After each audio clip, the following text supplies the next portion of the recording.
Walden, por Henri David Thoreau. Não me proponho a escrever uma ode ao desalento, mas a gargantear voluptuosamente como o galo da madrugada, parado em seu poleiro, ainda que só para acordar os vizinhos. Economia. Quando escrevi as páginas que se seguem, ou pelo menos a maior parte delas, eu morava sozinho, na floresta, sem nenhum vizinho em um raio de 1 milha, em uma casa que eu mesmo construí, às margens do lago Walden, em Concord, Massachusetts, e vivia apenas do trabalho de minhas mãos. Morei ali por 2 anos e 2 meses. No momento, estou de volta à vida civilizada. Eu não imporia meus assuntos ao conhecimento de meus leitores, não fossem certas perguntas muito peculiares feitas por meus conterrâneos sobre meu modo de vida, que alguns chamariam de impertinente, embora não me pareça nada impertinente, mas, diante das circunstâncias, até bastante natural e pertinente. Algumas pessoas me perguntaram o que eu comia, se não me sentia sozinho, se não ficava com medo e coisas assim. Outros ficaram curiosos de saber quanto da minha renda eu dedicava à caridade. E alguns, que tinham famílias numerosas, quantas crianças pobres eu sustentava. Pedirei, portanto, àqueles leitores que não têm nenhum interesse em mim que me perdoem se passo a responder a algumas dessas perguntas neste livro. Na maioria dos livros, o eu, a primeira pessoa, é omitido. Neste será mantido. Essa, quanto ao egoísmo, é a principal diferença. Geralmente, não nos lembramos de que, afinal, é sempre a primeira pessoa quem está falando. Eu talvez não falasse tanto de mim mesmo se houvesse outra pessoa que eu conhecesse tão bem. Infelizmente, estou confinado a esse tema pela estreiteza da minha experiência. Além do mais, de minha parte, exijo de todo escritor, antes ou depois, um relato simples e sincero de sua própria vida. E não apenas aquilo que ele ouviu contar da vida de outros homens. Um relato como o que ele enviaria de uma terra distante aos seus, pois, se ele viveu de maneira sincera, deve ter sido em terra distante da minha. Talvez estas páginas sejam mais particularmente endereçadas aos estudantes pobres. Quanto aos demais leitores, aceitarão aquilo que lhes couber. Espero que ninguém force as costuras ao vestir o casaco, pois ele pode ser útil àquele em quem servir. Gostaria de dizer alguma coisa não tanto a respeito dos chineses e dos habitantes das ilhas Sandwich, mas de você que lê estas páginas, você que diz morar na Nova Inglaterra, alguma coisa sobre a sua condição, especialmente sobre a sua condição externa ou suas circunstâncias neste mundo. Nesta cidade, quais são elas afinal, se é necessário que sejam tão ruins como são, se podem ou não melhorar?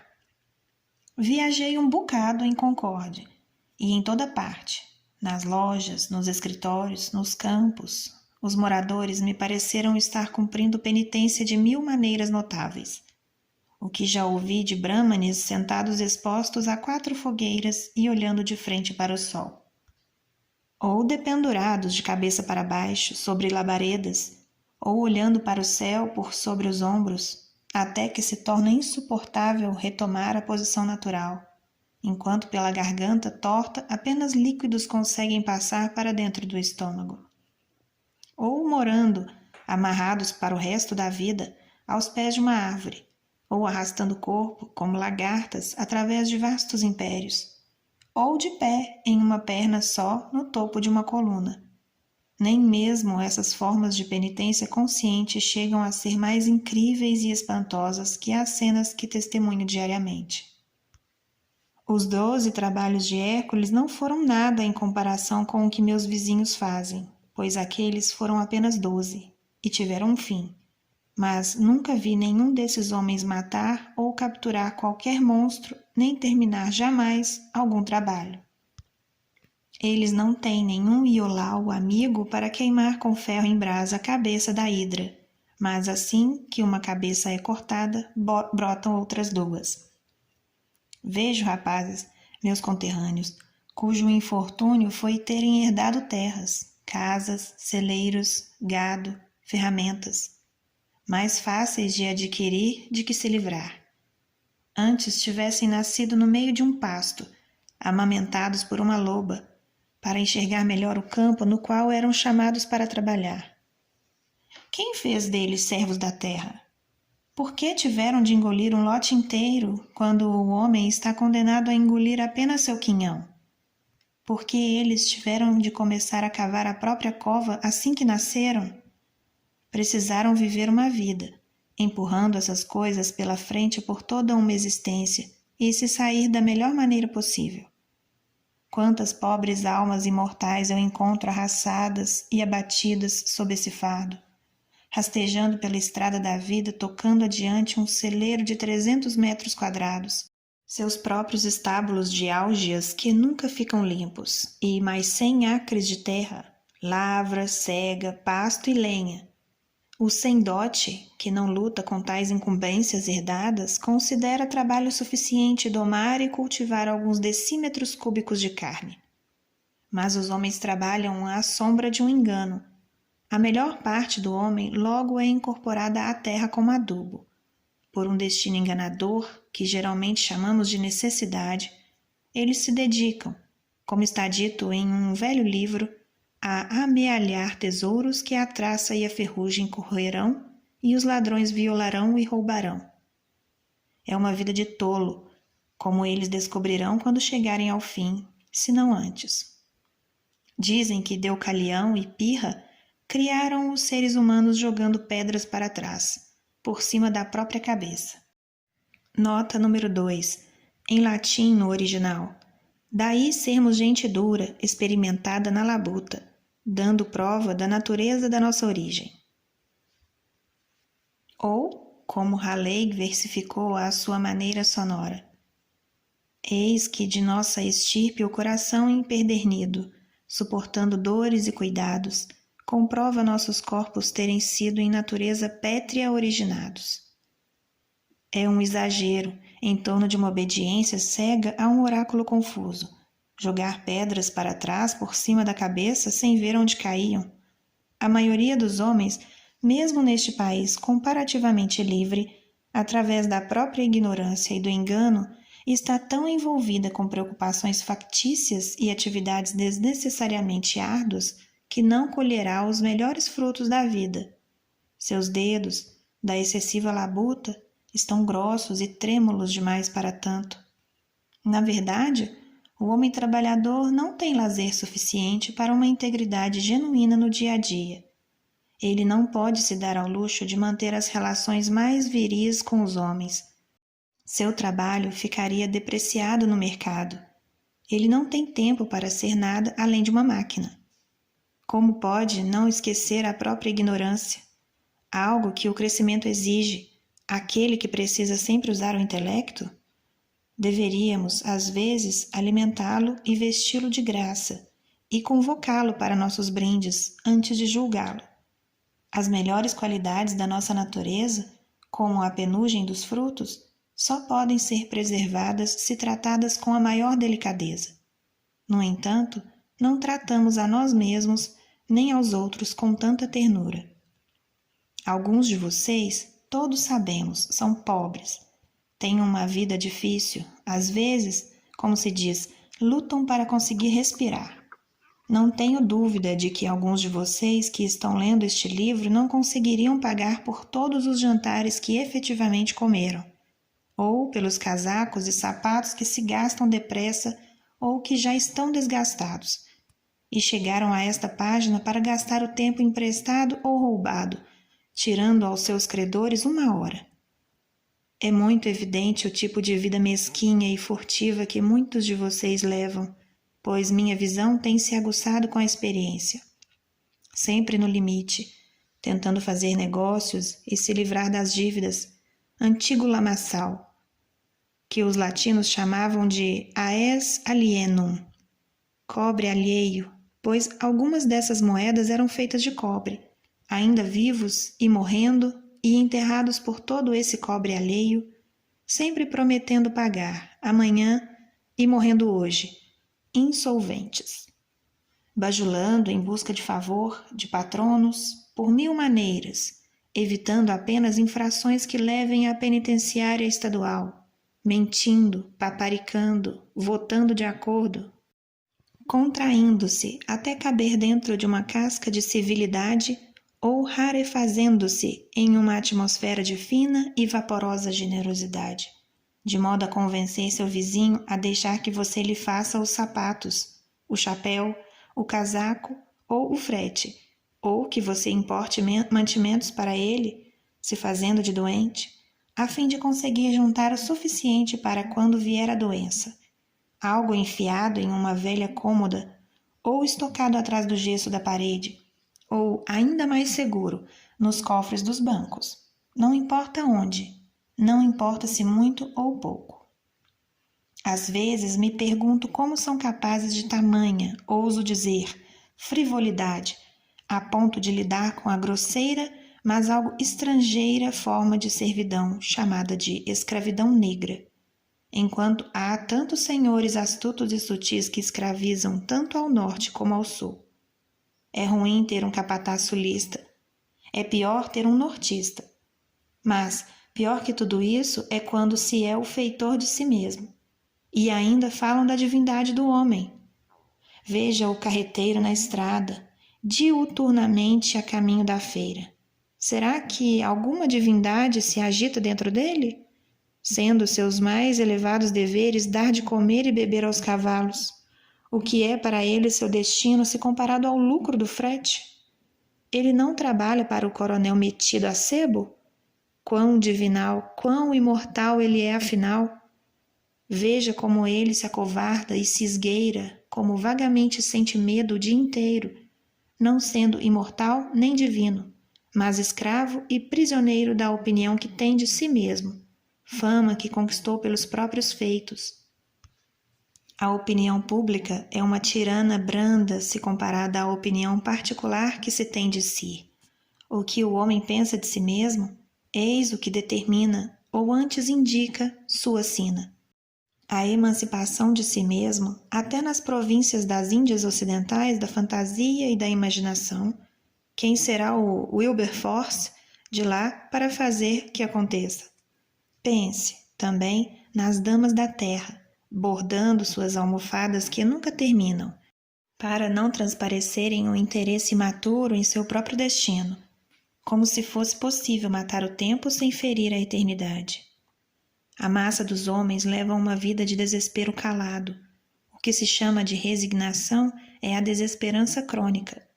Você sai da cidade desesperada e encontra o interior desesperado, e tem de se consolar com a bravura das martas e dos ratos almiscarados. Existe um desespero estereotipado e inconsciente e escondido até mesmo por baixo dos chamados jogos e divertimentos da humanidade. Não há nenhuma diversão nisso, pois a diversão só vem depois do dever. Mas é uma característica da sabedoria não fazer coisas desesperadas. Quando consideramos qual, para usar as palavras do catecismo, é a principal finalidade do homem e quais são as verdadeiras necessidades e os verdadeiros meios da vida, parece que os homens escolheram deliberadamente a vida em comum, pois a preferiram a qualquer outro tipo de vida. E, no entanto, eles acreditam honestamente que não existe outra escolha. Porém, naturezas alertas e saudáveis lembram que o sol já raiou. Nunca é tarde demais para abandonar os preconceitos. Nenhuma linha de pensamento ou conduta, por mais antiga que seja, é confiável sem prova. O que todo mundo reproduz ou deixa passar subentendido como verdadeiro hoje pode se revelar falso amanhã, mera bruma de opiniões, que alguém julgou ser uma nuvem que haveria de espalhar uma chuva fertilizante em seus campos. O que os antigos diziam ser impossível, você experimenta e descobre que é possível. Aos velhos, as velharias, aos novos, as novidades. Houve um tempo em que os antigos não sabiam nem manter o fogo aceso. Os novos põem lenha seca embaixo de uma chaleira. e dão a volta no globo com a velocidade dos pássaros, na qual os antigos, como se diz, não sobreviveriam. O velho não é melhor nem tão qualificado como instrutor quanto o jovem, pois não lucrou mais do que perdeu. É possível quase duvidar que o mais sábio dos homens tenha aprendido qualquer coisa absolutamente valiosa com a vida.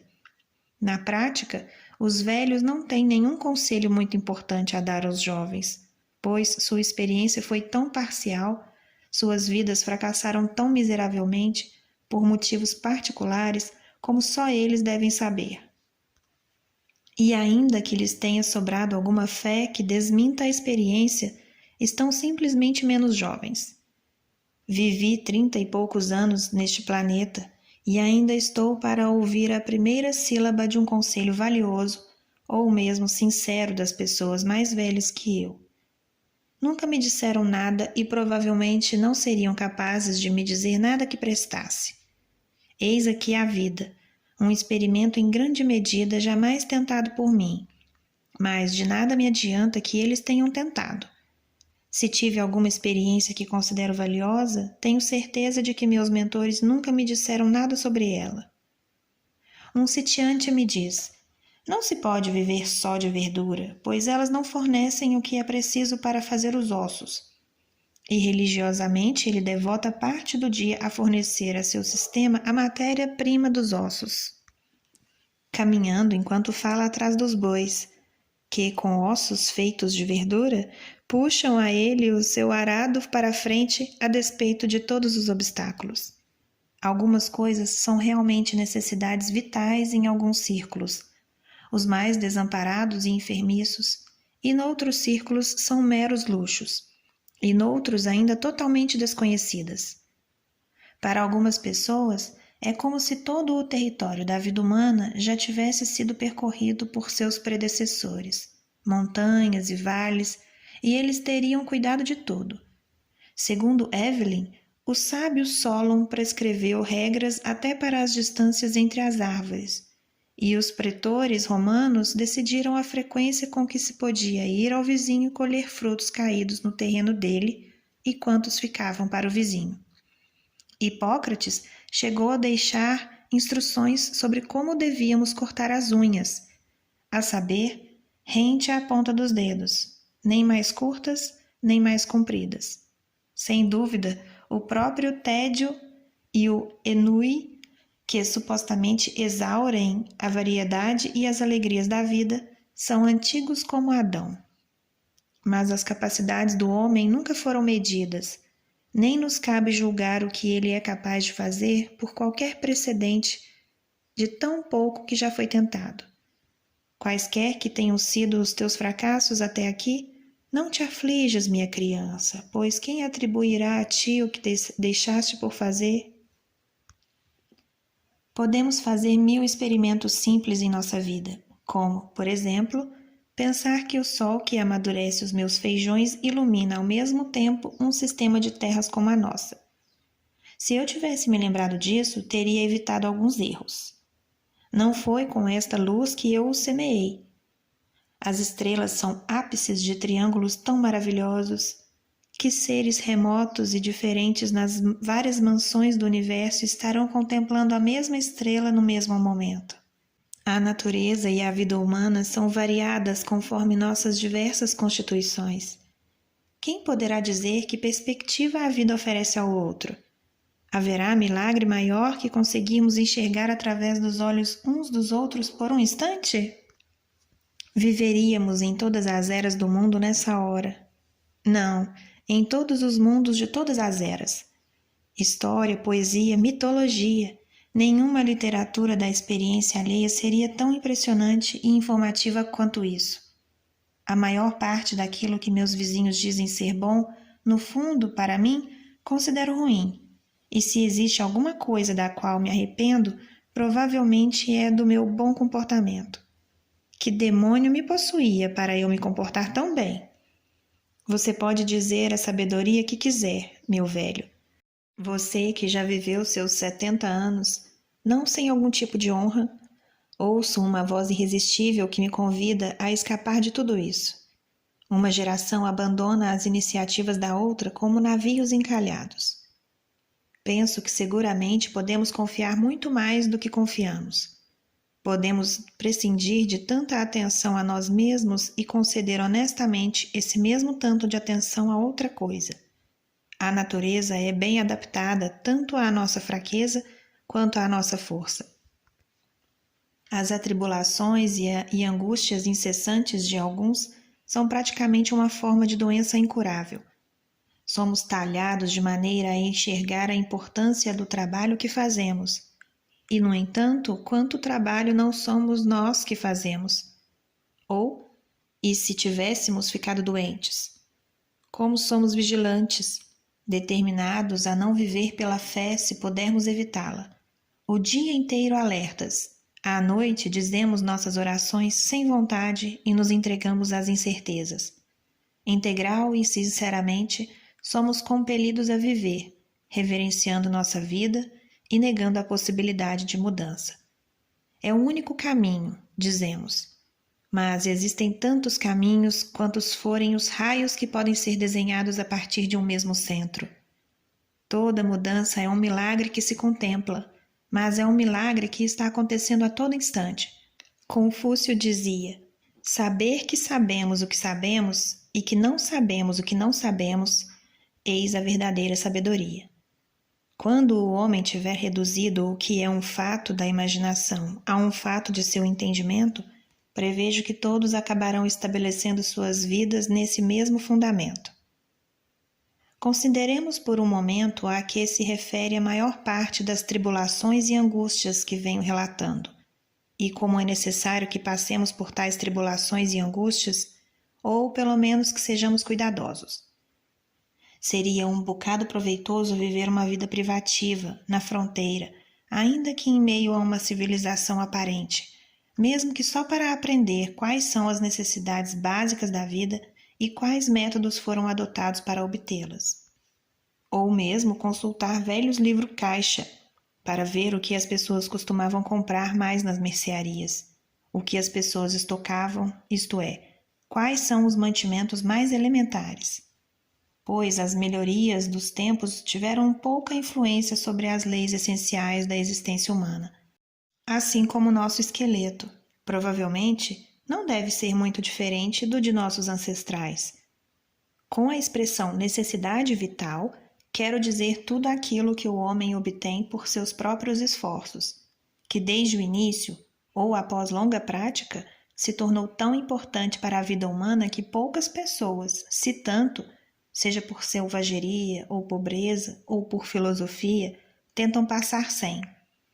Para muitas criaturas, existe nesse sentido apenas uma necessidade vital, o alimento.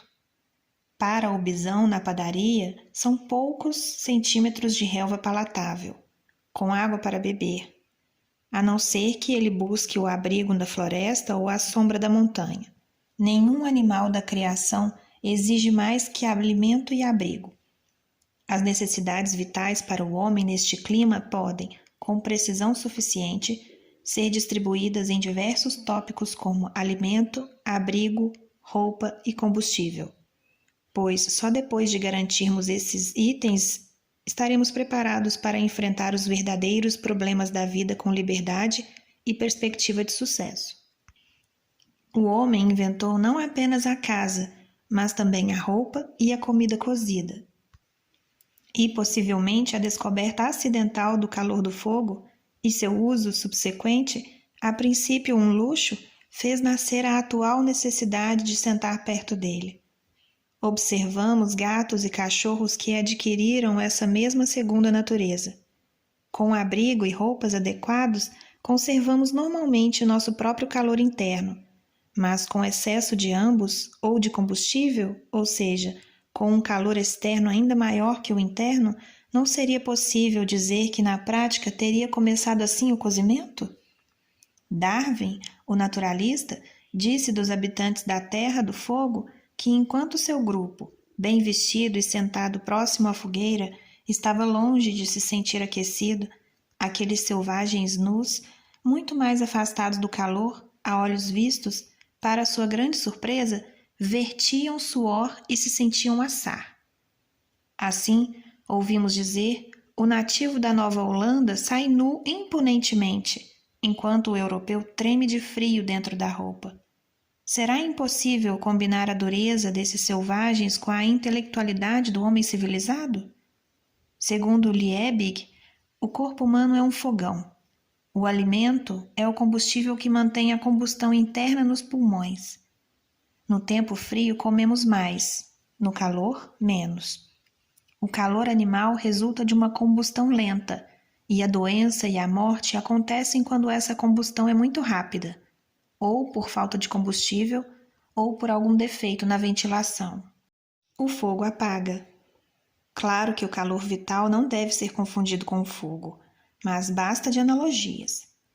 Aparentemente, pela lista citada, a expressão vida animal é quase sinônima da expressão calor animal, pois, embora o alimento possa ser considerado o combustível que mantém dentro de nós o fogo aceso, e o combustível sirva apenas para preparar aquele alimento ou para aumentar o calor do nosso corpo com um acréscimo extra, abrigo e roupa também servem para conservar o calor assim gerado e absorvido.